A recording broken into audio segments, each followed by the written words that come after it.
Renforcer les capacités techniques des membres des cadres de concertation du projet Refaire, renforcer un environnement favorable avec des actions interactives pour résoudre les conflits électoraux. C'est l'objectif visé par l'Institut pour la gouvernance démocratique, IGD, en consortium avec l'Institut néerlandais pour la démocratie multipartite, NIMD, avec l'implication du médiateur de la République du Bénin. Dans ce cadre, un atelier de renforcement de capacités est organisé à Savalou, réunissant les membres du cadre de concertation des communes de Wesse-Wogudo, Savé, Banté, Chaourou et Kandi. Du 16 au 18 avril 2025, les participants seront entretenus sur plusieurs thématiques. En initiant la présente session de formation, nous voudrions renforcer les capacités techniques des membres des cadres de concertation du projet Refaire que vous êtes sur des thématiques clés pour un meilleur fonctionnement et une coordination des 10 cadres.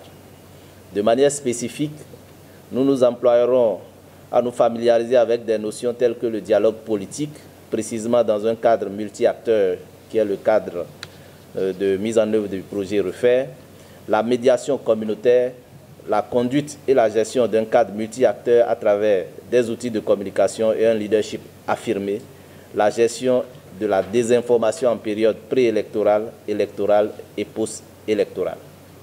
Le choix de ce moment n'est vraiment pas l'œuvre du hasard pour l'organisation de cette activité. En effet, le défi de durabilité des effets du projet Refaire et plus encore le grand challenge lié à l'organisation pour la première fois dans notre pays d'échéances électorales groupées comme celle qui pointe à l'horizon rendent encore plus important le besoin que les acteurs clés de promotion de la paix que vous êtes continuez et que vous disposiez des ressources techniques nécessaires pour réaliser votre mission, car en définitive, le défi de la paix et de la stabilité démocratique pour notre pays aujourd'hui dépasse le cadre de la durée d'un projet comme le projet Refaire. Le choix porté sur les communes de Chaourou, Savé, Wesse-Wogudo, Kandi et Banté n'est pas le fruit du hasard. Dans chacune de ces communes, on note des conflits répertoriés et présentés par les cadres de concertation. Les conflits liés entre agriculteurs et éleveurs, les conflits liés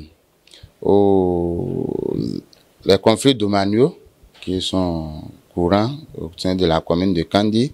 Nous avons également des conflits liés à certaines décisions de justice mal digérées par les populations. Nous avons également les conflits liés à l'interdiction des sorties des produits tropicaux. Ce matin, nous avons fait cet exercice et avec les représentants des partis politiques et de la société civile. Dans notre commune, nous avons pu répertorier plusieurs cas de conflits. Et les plus importants, nous avons les conflits liés à la chefferie traditionnelle. Ces conflits ont pour acteurs les prétendants au trône. Et les prétentions des partis, c'est que chaque prétendant au trône estime qu'il est beaucoup plus favori qu'un autre pour accéder au trône. Et de certains côtés, il y en a qui ne respectent pas la rotation du trône. Donc, il y en a qui, peut-être, qui ont déjà positionné le roi, mais au lieu de comprendre que le tout est pour une autre personne, veulent encore revenir. En dehors de ces conflits, nous avons également les conflits électoraux. Et ces conflits, les acteurs, c'est les partis de la mouvance et de l'opposition.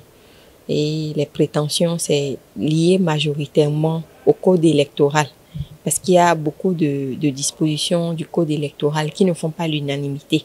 Rappelons que cet atelier de renforcement de capacité est financé par l'ambassade royale des Pays-Bas près le Bénin à travers le programme Rapide en synergie avec par l'Union européenne. La phase pilote du projet a démarré en janvier 2023 et prendra fin le 30 avril 2025.